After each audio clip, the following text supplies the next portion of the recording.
Write down and think of three things today that you can be grateful for. You're being thankful for specific events that have occurred or opportunities. So, gratefulness is an overarching attitude of appreciation.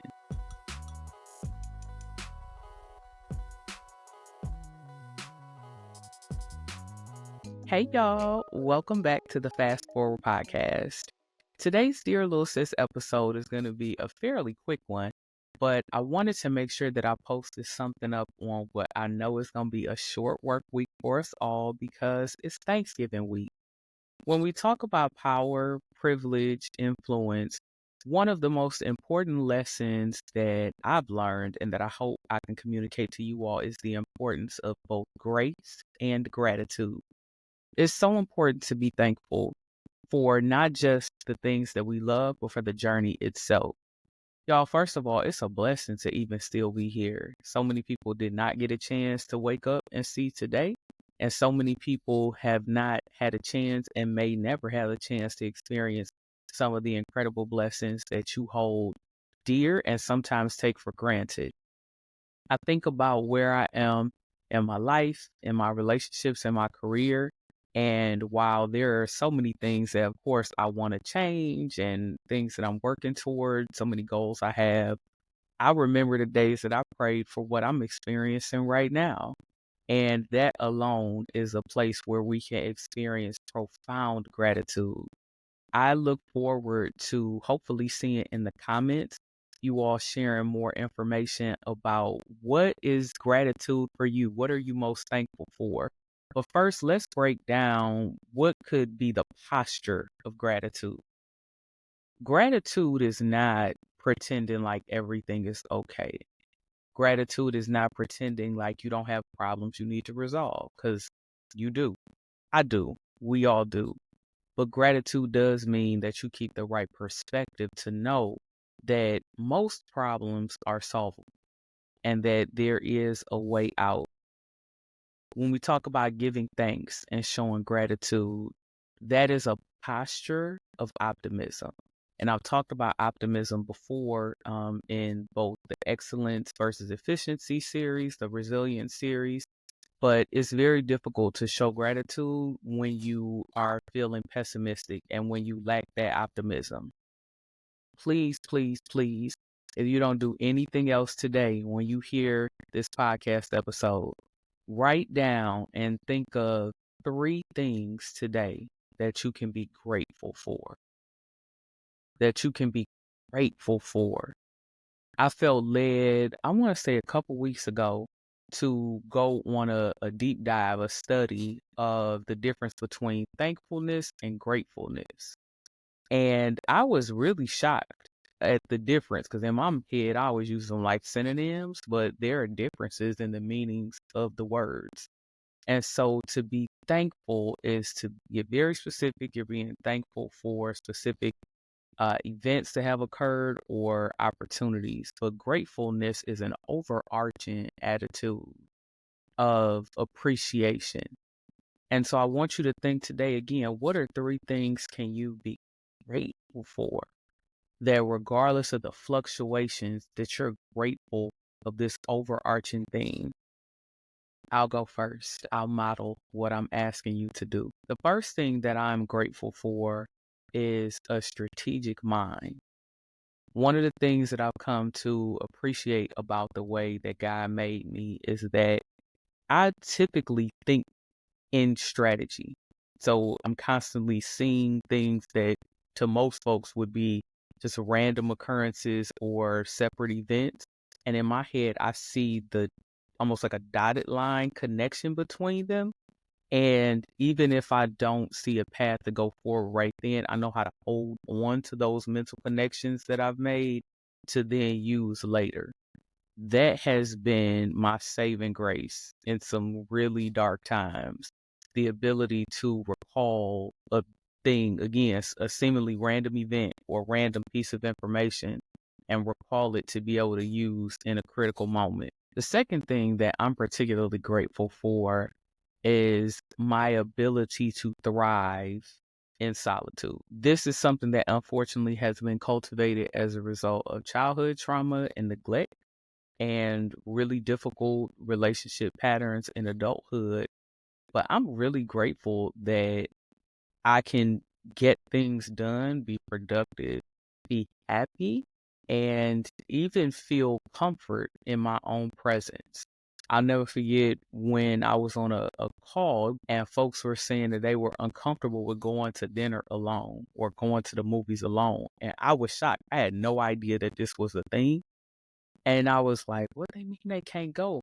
Because I enjoy going and doing things by myself.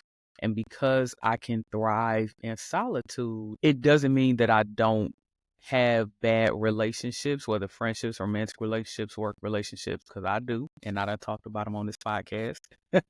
But it does mean that I am comfortable walking away from things a little faster than maybe I would be if I felt like, no, I just need somebody. I really enjoy my own presence. I love the idea of hearing my own thoughts, entertaining myself, talking to myself to get these aha moments, challenging myself. I correct myself too. And even though I love being in relationship and connection with other people, I can be with me. I like me. I like Caitlin. She a cool person. I will be friends with a Caitlin. So the third thing that I am grateful for is the opportunity to be here and move ahead.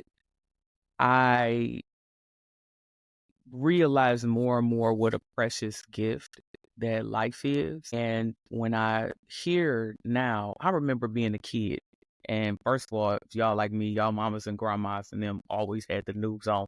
And I hated the news. I'm like, this done is so depressing. But now I understand why, number one, why they had the news on to find out what the heck was going on in this world. But I understand now too why when they would hear the death announcements, it would just be so jarring.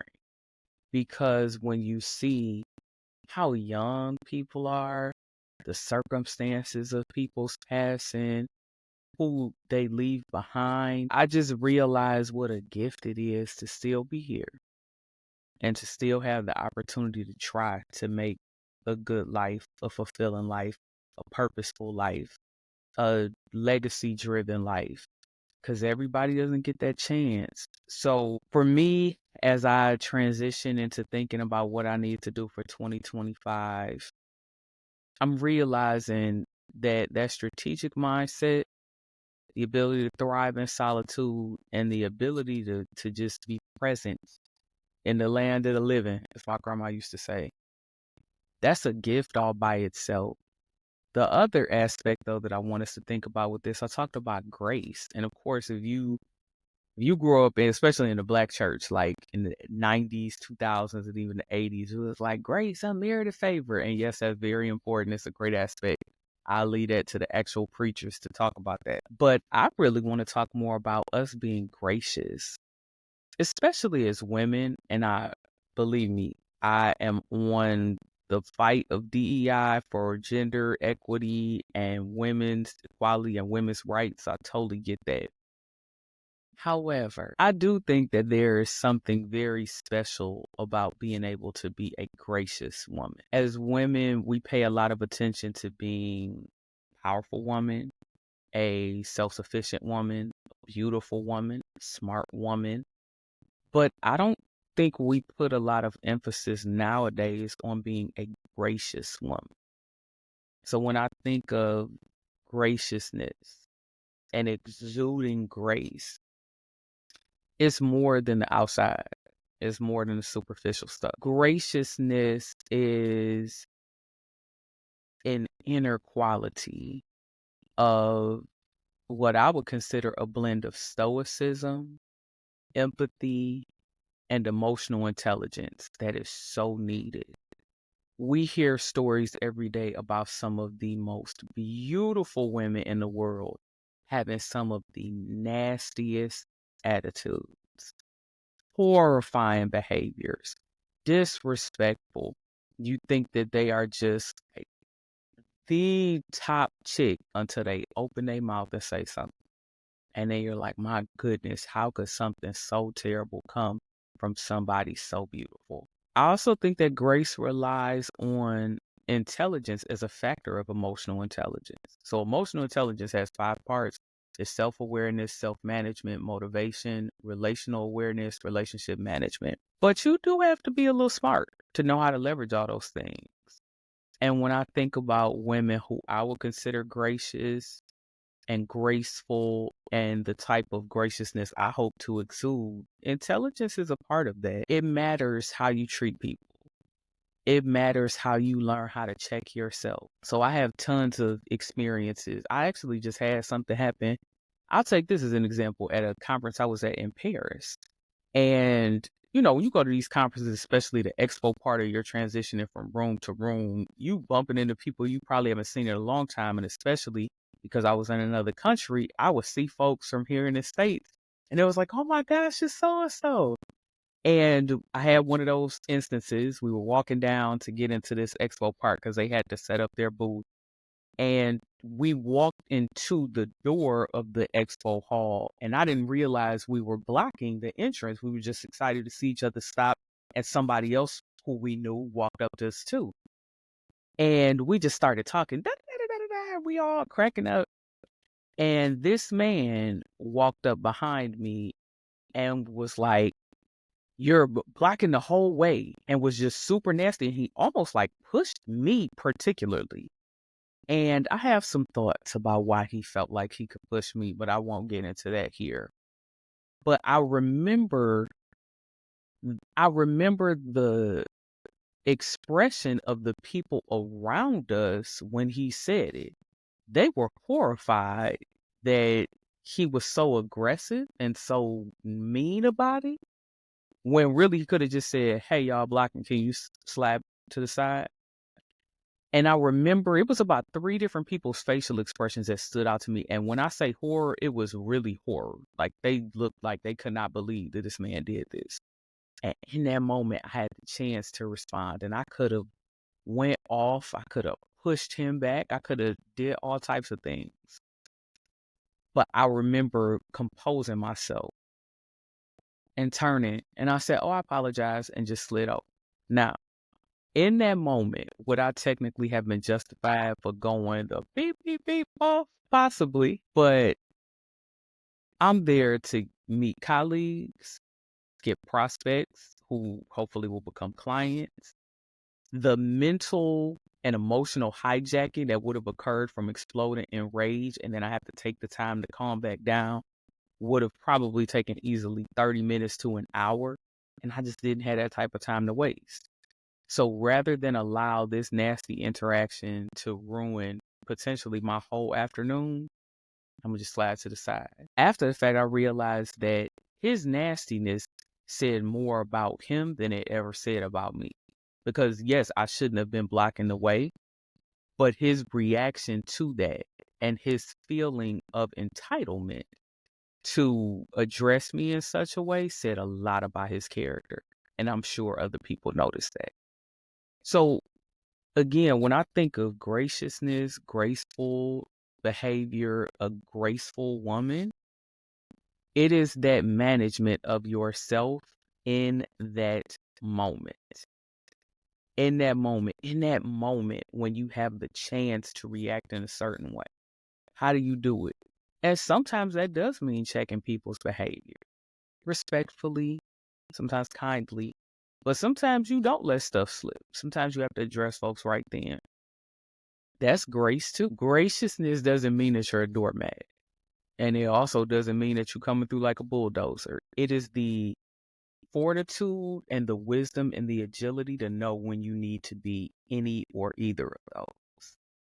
And that is something that I look forward to cultivating more of for the rest of this year and moving forward. Grace and gratitude, empathy, emotional intelligence, kindness, and smarts. And then gratitude, having an overarching optimism, regardless of the fleeting circumstances. If you had to think about which is more important for you, which would it be, grace or gratitude? And if you had to think about which you naturally do well and which is something that's a challenge for you in an area of development? Which would it be? Grace or gratitude? Let me know down in the comments. And as always, be sure to like, share, and subscribe. Happy Thanksgiving to y'all. Happy holiday season to everyone. I hope you get a chance to enjoy some rest, some aha moments and reflection as you spend time with loved ones, even if that loved one is yourself. And I look forward to catching y'all in the next one. Bye, y'all.